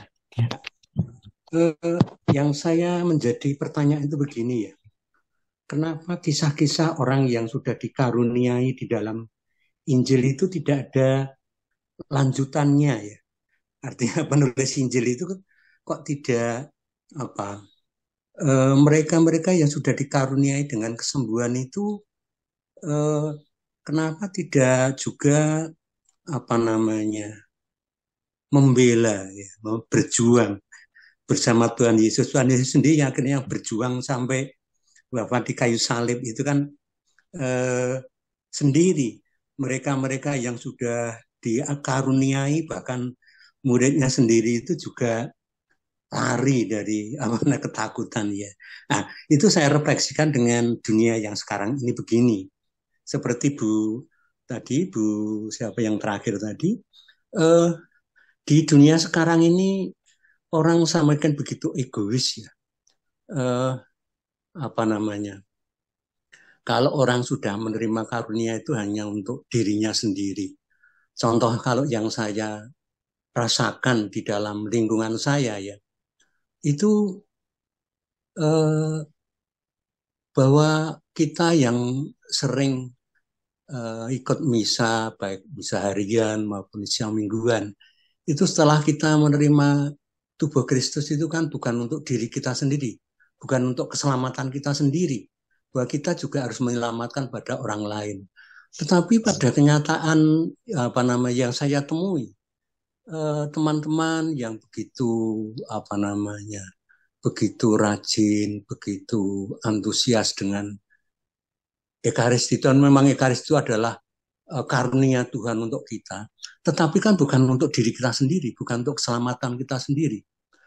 Kadang-kadang saya bertanya, kenapa mereka-mereka ini kalau di dalam sebuah lingkungan diajak berdoa bersama, kemudian bahkan ketua lingkungan itu saya pernah menawarkan dibuatlah jadwal, saya berikan jadwal, tidak ada respon, sehingga apa yang kita alami, artinya kebahagiaan, kesembuhan, penghiburan, kekuatan dari Tuhan yang melalui Ekaristi sendiri, itu tidak kok hanya untuk dirinya sendiri, tidak untuk ikut menyelamatkan orang lain. Itu hanya mungkin pengamatan saya yang keliru atau apa. Ataukah mereka-mereka ini, wah ya sudah cukup waktu, karena saya mengikuti Ekaristi kan untuk kepentingan diri saya. Tapi sebenarnya makna dari tubuh Kristus yang diberikan kepada kita, yang bersemayam dalam hidup kita, kan bukan untuk kita sendiri, tapi untuk menyelamatkan juga orang lain.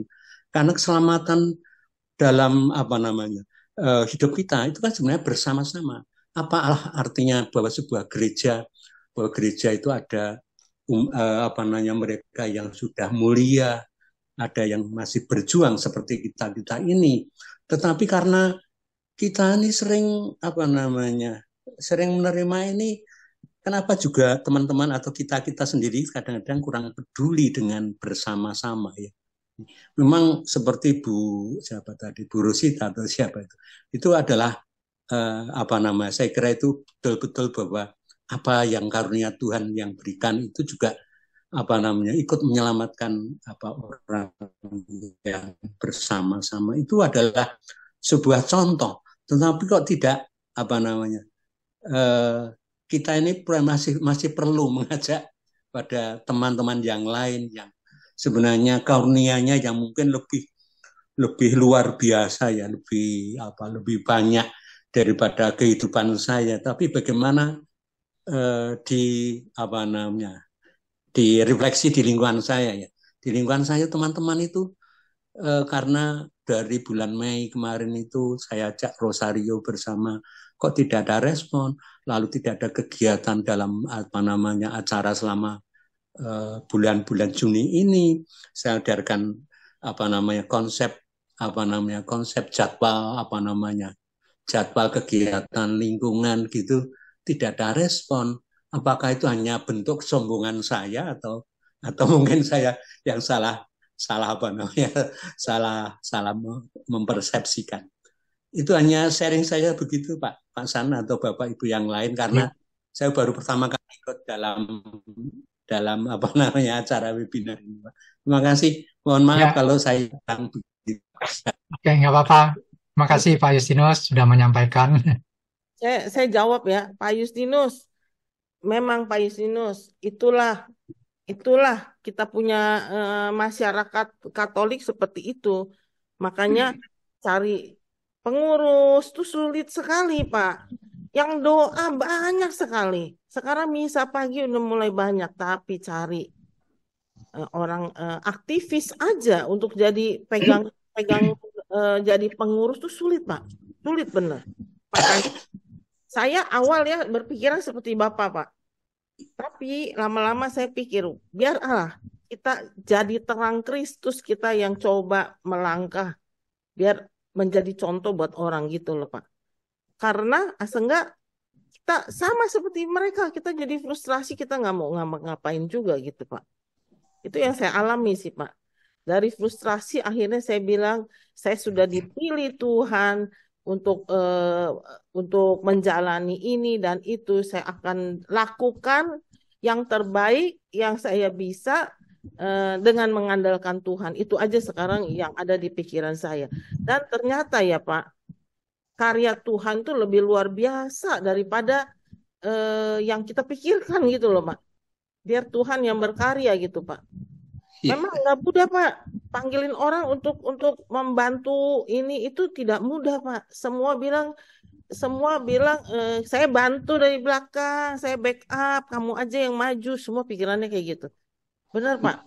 Tapi kita percaya Pak, itu kalau karya Tuhan tidak akan Tuhan akan kirim orang yang kita tidak sangka-sangka gitu loh Pak.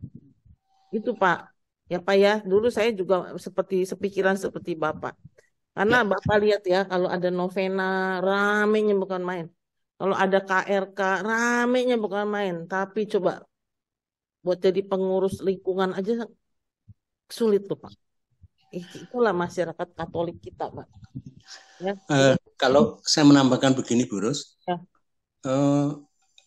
Di keuskupan saya, di Semarang, KA Semarang itu bagi mereka-mereka yang sudah usia di atas 60 itu katakanlah dibatasi atau bahkan tidak boleh terlibat di dalam kepengurusan maupun kegiatan sebagai prodiakon. Di tempat saya ini pengurusnya baru semua dan muda semuanya. Dan ketua lingkungan itu sendiri atau bahkan menjadi ketua wilayah itu tidak pernah di rumah. Sehingga kadang-kadang apa namanya ya, masyarakat kita ini kan masyarakat yang masih begitu patuh dengan pimpinan. Kalau pimpinannya tidak ada ya tidak jalan gitu. Ini yang jadi keprihatinan saya. Ya maaf, ya saya pernah jadi ketua lingkungan kan pernah. Itu ya saya kerinduan sebagai orang yang sudah tua, yang sudah usia 70 itu kalau tidak bertemu dalam satu komunitas itu rasanya rindu. Apalagi masa-masa kita bersama-sama merasakan pada saat COVID kemarin itu kita boleh mengikuti menerima apa namanya tubuh Kristus melalui misa online itu sudah kita menangis. Tetapi setelah kita memperoleh itu kok jadi tidak kegiatan itu kok menjadi macet. Itu yang menjadi apa namanya? Menjadi saya ya, keprihatinannya ya. mungkin saya terlalu sombong. Maaf, Pak. Saya kira itu yang tambahan saya, Pak. Terima kasih, Burus. Terima kasih Pak Baik, Justinus. Pak Yohanes. Apa gabung kita aja di sini Pak tiap Rabu Pak. Kita bersih sharing, kita juga perlu mendengarkan pengalaman Bapak nih yang udah senior nih, ya Pak ya. Gabung sini tiap Rabu Pak. Ya, oke Bu. Nanti kami mencoba. Karena saya hari Rabu itu sebenarnya saya ikut di BPT Romo Rumanto itu kebetulan beberapa Rabu itu saya tidak ikut. Nah, ini saya tadi kan buka-buka kok ada acara di Sumur Yakub itu saya mencoba itu gitu. Makasih Pak Ibu. Baik ya masih Pak Justinus.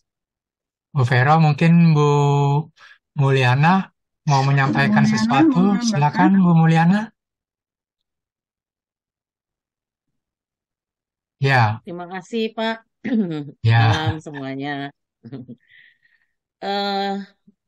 Yang Bu Rosita bilang mengenai penyakit, terus dikasih damai dari Tuhan. Saya tuh pernah kena kanker rektum. Jadi waktu 2018 itu saya BAB-nya tuh berdarah. Tapi memang saya sering kali kalau makan pedas gitu tuh pasti saya BAB-nya berdarah. Saya pikir itu hal yang biasa lah gitu kan, mungkin hal biasa. Itu saya alami sih sebenarnya udah bertahun-tahun gitu. Cuman karena tidak merasakan sakit, tidak merasakan apa-apa gitu loh dalam tubuh saya pikir udahlah mungkin itu saya ambeien dalam gitu kan. Jadi kalau makan terlalu pedas pasti pupe berdarah. Tapi kalau nggak makan terlalu pedas, pupe nggak berdarah. Dulu-dulu begitu. Terus pas 2018 itu sering, pupe itu sering, hampir mungkin seminggu bisa sampai 4 hari lah gitu BAB-nya berdarah. Terus suatu hari saya tuh ngerasain perut tuh sakit gitu kan, tapi nggak sakit sekali sih, cuma aduh kok ini sakit gitu kan. Terus pas saya coba untuk BAB keluar darah banyak gitu kan, terus gitu kan, gitu kayak kita kencing gitu kan. Terus kepala saya kunang-kunang gitu kan. Akhirnya saya coba ke dokter, saya cek, dokter bilang ya coba itu deh Bu tes darah gitu kan.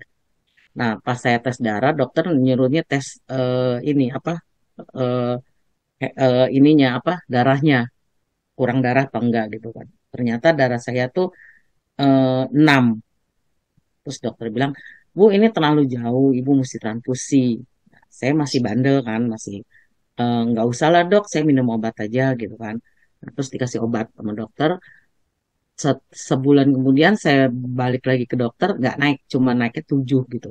Dan dokter, Bu ini kayaknya nggak bisa, Bu, Ibu mesti transfusi gitu kan. Terus saya nggak mau.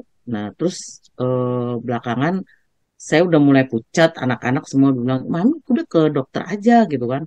Akhirnya saya ke dokter Teddy kan, dokter Teddy, tapi yang dia prakteknya tuh di Kampung Melayu, rumah sakit apa sih di Kampung Melayu.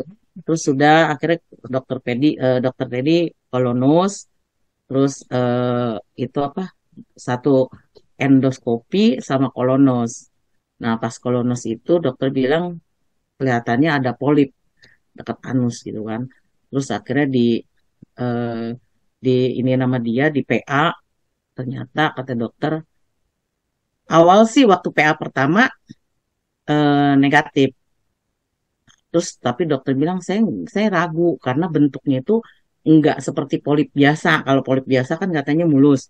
Nah ini seperti gigi geraham kata dia. Jadi saya curiga nanti sebulan kemudian kamu balik saya PA lagi dia bilang. Nah pas PA lagi ternyata benar mungkin dia PA-nya pertama bagian ini mungkin nggak kena. Terus kedua mungkin bagian lain gitu kan.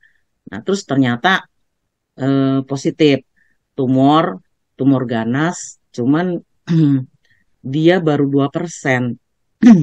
Jadi masih melambat. Terus kata dokter, nggak bisa, kamu mesti operasi.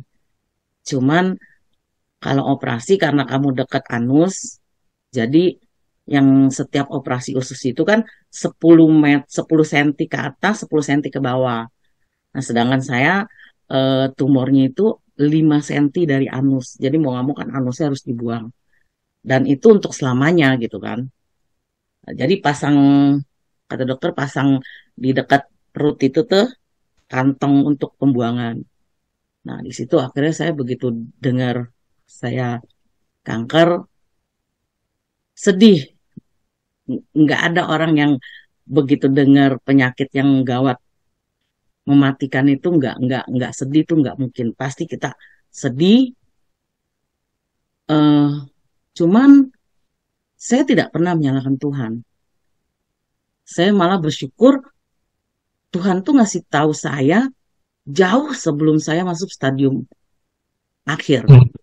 Jadi saya baru stadium awal. Di situ saya nangis karena saya kaget. Ya kan, saya kaget. Kenapa saya tuh nggak, Tuhan udah kasih tahu saya tuh udah jauh-jauh hari gitu kan. Tapi selalu saya indahkan gitu kan. Saya pikir ya udahlah, selalu begitu kan. Karena badan saya tuh nggak lemah gitu kan. Orang kalau sakit itu kan pasti lemas, lemah atau gimana lah. Kalau saya nggak aktivitas seperti biasa gitu kan. Akhirnya begitu saya nangis, saya doa, saya bilang Tuhan, saya setiap minggu harus ngajar anak-anak, saya bilang. Saya nggak mau dioperasi, saya nggak mau waktu kegiatan gereja tuh saya bawa-bawa kantong gitu kan. Saya bilang saya lahir sempurna, saya mau kembali ke Bapak juga sempurna, saya bilang. Akhirnya saya setelah doa, saya browsing di internet, tiba-tiba saya ketemu pengobatan di Cina yang tidak perlu operasi gitu. Nah, kebetulan saya juga masih stadium awal, akhirnya saya berdoa, saya bilang, Tuhan, saya sudah nemukan petunjuk, saya bilang, saya bisa mau berangkat ke Cina untuk operasi, saya bilang. Cuman memang saya ada asuransi, cuma kan akomodasi ke sananya itu kan nggak sedikit gitu kan.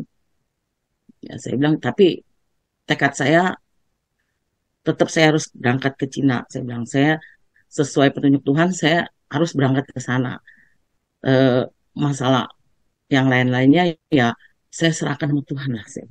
Saya udah benar-benar pasrah, terserah Tuhan mau apa, apapun yang terjadi sama diri saya, ya saya pasrahkan. Pokok semuanya saya pasrahkan. Jadi tiap hari tuh saya bukan meratapi penyakit saya cukup seminggu nangis, meratapi, tapi saya tetap percaya Tuhan pasti akan buka jalan buat saya, karena selama ini saya lihat Tuhan juga udah sayang saya. Berkali-kali saya dikasih tahu, tapi saya ya gitulah manusia ya kan. Kadang kalau belum kepentok, kita nggak akan sadar gitu kan. Nah setelah itu akhirnya semua jalan dibukakan Tuhan. Saya dapat kasih dari orang semua, akhirnya saya bisa berangkat ke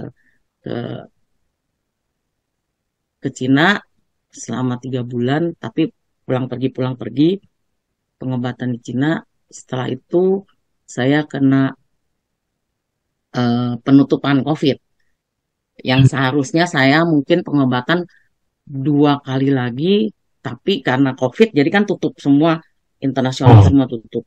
Jadi saya nggak bisa ngejalanin pengobatan saya selanjutnya gitu kan. Nah cuman selama pengobatan gitu kan saya tetap doa, apalagi pas kena penutupan, saya bilang saya eh, percaya Tuhan tuh udah sembuhin saya. Saya percaya Tuhan udah sembuhin saya. Tapi dari Cina tuh saya memang nggak dikasih obat, belum dikasih obat kanker belum. Tapi di sini saya cari pengobatan herbal, tapi bukan herbal dukun gitu, bukan. Herbal yang memang benar-benar obat yang saya minum. Itu saya sama anak muridnya Romo Lukman. Jadi saya minum herbal tumbuh-tumbuhan gitu kan. Nah, saya minum itu sampai sehari ini juga. Nah, suatu hari eh, mungkin setahun kali setelah saya tidak bisa balik ke Cina, saya seperti mimpi tapi seperti nyata gitu kan. Saya tidur, terus Tuhan Yesus tiba-tiba sepertinya datang ke saya, terus dia unjukin ke saya kayak dia pegang kayak darah mati gitu kan, kayak darah mati nih, apa darah mati kamu saya udah buang. Dia buang. Terus saya bangun, saya bilang terima kasih Tuhan, semua Tuhan udah bersihkan semua penyakit saya.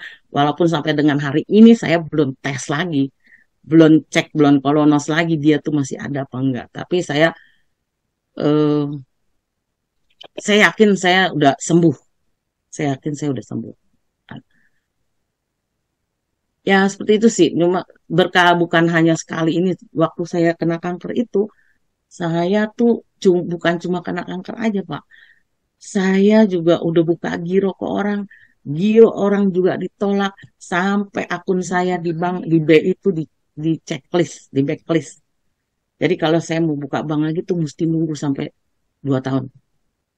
2 tahun saya baru bisa buka lagi gitu. Tapi saya nggak merasakan marah sama Tuhan. Saya tidak merasakan kecewa. Saya tidak merasakan sedih. Semua saya terima dengan sukacita aja. Jadi saya tuh tidak membebankan saat saya sakit dengan hal-hal yang, aduh Tuhan kenapa kok gue udah jatuh ketimpa tangga. Saya nggak seperti itu sih. Saya cuma bilang, ya udah kalau memang Tuhan maunya itu, ya nggak masalah. Saya bilang, karena apapun yang Tuhan mau, saat yang baik pun Tuhan akan kasih gitu kan. Makanya saya, eh, badan saya gede banget. Karena saya, apapun masalah yang dikasih Tuhan, ya saya lewati dengan ya udah terima kasih aja sama Tuhan. Mungkin semua yang saya alami Tuhan tuh punya maksud. Saya kemarin ada teman yang ngomong eh, jangan terlalu dekat sama Tuhan, jangan banyak ikut kegiatan gereja, karena kalau kita semakin dekat sama Tuhan, semakin kita melayani Tuhan, semakin banyak cobaan. Terus saya bilang harusnya kamu pikirannya kebalik. Selama ini kan semua orang pasti ngomongnya kan gitu. Kalau kita dekat sama Tuhan, kalau kita melayani Tuhan, pasti Tuhan akan menguji kita. Banyak hal-hal yang harus kita lewati.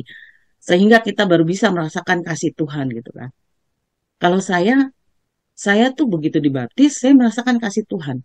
Jadi kalau orang mengalami hal yang luar biasa, baru bisa dekat sama Tuhan. Kalau saya justru begitu saya dibaptis, saya mencari Tuhan. Saya mau dekat sama Tuhan. Ya kan, guru yang seperti apa yang saya ikuti. Jadi saya mau mengenal dia tuh sampai sedalam-dalamnya gitu kan. Jadi saya terus mengikuti dia sampai saat saya kena masalah yang paling besar itu yaitu saya kena kanker. Tapi karena cintanya sayang sama Tuhan, saya nggak pernah menyalahkan dia. Nggak pernah. Nah, terus saya bilang sama teman saya, bukan gitu. Kamu harus balik pikiran kamu, ya. Tuhan sayang sama kamu, makanya Tuhan pingin kamu dekat dia. Tidak ada manusia yang nggak punya masalah. Semua manusia akan selalu melewati masalah. Cuman Tuhan sudah tahu, mungkin suatu hari nanti kamu akan dapat masalah besar. Nah, karena kamu sekarang sudah dekat dia, sehingga waktu masalah besar itu datang, kamu nggak akan jatuh. Tapi kalau Tuhan nggak sayang sama kamu, begitu kamu dapat masalah, kamu pasti akan jatuh dan nggak tahu seperti apa kamu jadinya. Seperti itu aja sih, Bu. Ya, baik. Makasih Bu Mulyana. Sama-sama, Pak. Iya. Terima kasih Bu Mulyana. Ada yang lain lagi? Kelihatannya waktu sudah menjelang pukul 9 ya. Iya, 4 menit lagi. Kalau udah nggak ada, kita sudahin Bu Rosita atau mau gimana? Ya, terima kasih ya Bu, share-nya ya, menguatkan kita semua ya Bu ya. Terima kasih Bapak Ibu yang telah hadir. Sharing itu adalah mewartakan, itu yang Tuhan pesan. Jadi ini kita di sini ya, bersyukur ada sarana untuk saling berbagi, menguatkan. Kita nggak tahu nih Bu ya, kita sharing begini tiba-tiba nanti ada orang yang merasa tersentuh. Itu berapa kali saya ngalami ada yang WhatsApp saya gitu, dia tersentuh. Itu luar biasa. Makanya tempat ini, sarana ini harus kita gunakan sebaik mungkin. Kalau bisa sharing seperti Ibu, luar biasa Bu. Makasih ya Bu Mulyana. Ya, sama-sama Bu. Udah Vero, kita doa aja Pak Hero. Oke, baik Bu Bapak, terima kasih untuk kehadirannya malam hari ini. Kita sudahin. Mari kita tutup dengan doa. Dalam nama Bapa dan Putra dan Roh Kudus. Amin. Amin. Allah Bapa, terima kasih hari ini Engkau telah mengumpulkan kami di sini, mendengarkan firman-firman-Mu, juga telah mendengarkan sharing-sharing dari teman-teman kami. Semoga apa yang kami dengar itu akan kami menjadikan kami lebih mengerti lagi tentang Engkau, lebih percaya lagi kepada Engkau. Ya Bapa, semoga pada malam hari ini dengan mendengar firman-Mu dan mendengar sharing-sharing teman-teman kami dapat menjadi pelaku firman-Mu, dapat menjadi lebih percaya lagi kepadamu. Bapak, kami akan undur diri. Semoga kami bisa beristirahat dengan aman dalam penjagaan-Mu, dan besok pagi kami Engkau beri bangun yang sehat dan dapat menjalani aktivitas kembali dengan baik dan penuh berkat dari-Mu. Semuanya ini kami kembalikan kepadamu, Tuhan kami Yesus Kristus, kini dan sepanjang segala masa.